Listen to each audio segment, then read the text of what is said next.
আসসালামু আলাইকুম এভরিওয়ান। চলে আসলাম আজকে আমরা জিপি মিটার রিডিং সংগ্রহ করতে। মূলত আমরা আসছি একটি বাটায়।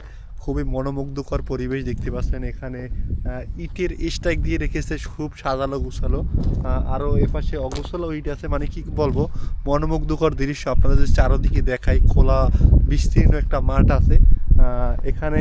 আমাদের এমনকি 33 কেবি লাইনের একটি টাওয়ার আছে দেখতে পাচ্ছেন এই পিছনে। এইখানে দেখা যাচ্ছে কিনা অবশ্যই জানাবেন। এখানে টাওয়ার আছে এবং এখানে যে মাঠগুলো আছে এখন পরিত্যক্ত পড়ে আছে, হয়তোবা তাদের শীতের মৌসুমে কাজ শুরু হবে কিছুদিনের মধ্যেই। এখানে একটি টাওয়ার আছে 33 কেবি রিভার্স ক্রসিং টাওয়ার, এবং পাশে আরও একটি বাটা আছে যেটা দেখতে পাচ্ছি যে এখন একটি চুলা, তাদের যে বাটা ইট পড়ে সেই চুলাটি আগুন জ্বলতেছে, ধোঁয়া দেখা যাচ্ছে। আর এই বাটাটি হয়তোবা এখন পরিত্যক্ত আছে। আমরা আছি খোলা মাঠের ভিতর দিয়ে হেঁটে যাচ্ছি, দেখতে পাচ্ছেন। খুবই মনোমুগ্ধকর দৃশ্য। আসলে গ্রাম বাংলার প্রকৃতি এরকমই হয়ে থাকে। আপনাদেরকে যদি আমি দেখাই, দেখতে পাচ্ছেন ইটগুলো কি সুন্দর রেখেছে তারা এখানে। বাটাটি দেখে মনে হচ্ছে যে পরিত্যক্ত। এবছর তারা কোনো কার্যক্রম হয়তোবা এখন পর্যন্ত শুরু করে নেই, হয়তোবা কিছুদিনের মধ্যেই তারা শুরু করতে পারে। কিন্তু আমরা যতটুকু জানি শীত শুরু হওয়ার আগেই কাজ শুরু হয়। আমরা আসলাম এখানে, অলরেডি একটা জিপি মিটার রিডিং সংগ্রহ করেছি 3 ফেজ মিটারের।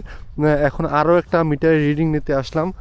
দেখতে পাচ্ছেন এখানে গবাদি পশু পালন করা হয় সম্ভবত, আশেপাশের গ্রাহকদের হবে হয়তোবা। এখানে একটি বাটা আছে, এটা হয়তোবা রানিং আছে, ইটগুলো নতুন দেখা যাচ্ছে। কিন্তু আমাদের যে পিছনের যে বাটাটা ছিল ওটা কিন্তু পরিত্যক্ত ছিল। আপনাদের যদি আমি দেখাই, এই যে আমরা রিডিং সংগ্রহ করতে এসেছি।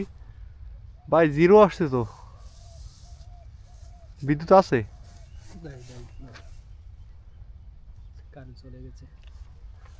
কারেন্ট চলে গেছে।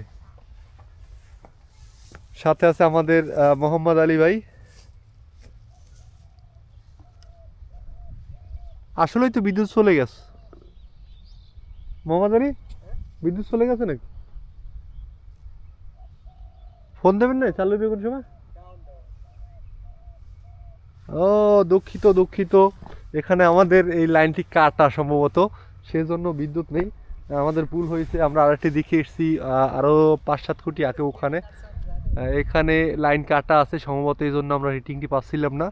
আমরা ভাবতেছিলাম যে হয়তো বা এখানে বাটাটি বন্ধ, মানে এই বাটাটি মানে রানিং আছে, ও বাটাটি লাইন কাটা হয়নি, এটা কাটা হয়েছে, পরিত্যক্ত বাটা এটাও। যাই হোক, এখন আমরা আমাদের গাড়ির কাছে চলে যাব। দেখতে পাচ্ছেন হাঁটতেছি। আসলে গ্রাম বাংলার পরিবেশ খুবই ভালো, মনোমুগ্ধকর। মহান আল্লাহ তাআলার কি অপরূপ সৌন্দর্য নীলাভূমি দেখতে পাচ্ছেন। আসলে জীবনে প্রচুর ঘুরতে হবে। আপনি যদি এনজয় করতে পারেন তাহলে আপনি যে কোনো কাজ করেন বা যে কোনো কিছুই করেন না কেন আপনার জন্য খুব সহজ হয়ে যাবে।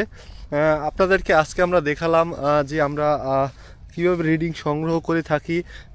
একটা পরিত্যক্ত বাটা দেখালাম।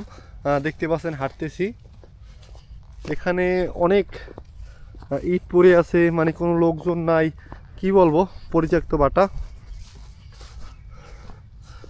ধন্যবাদ সবাইকে, সবাই ভালো থাকবেন, সুস্থ থাকবেন। বিদ্যুৎ সম্পর্কিত ভিডিও পেতে আমাদের পেজটির সাথেই থাকুন। ধন্যবাদ সবাইকে, আল্লাহ হাফেজ।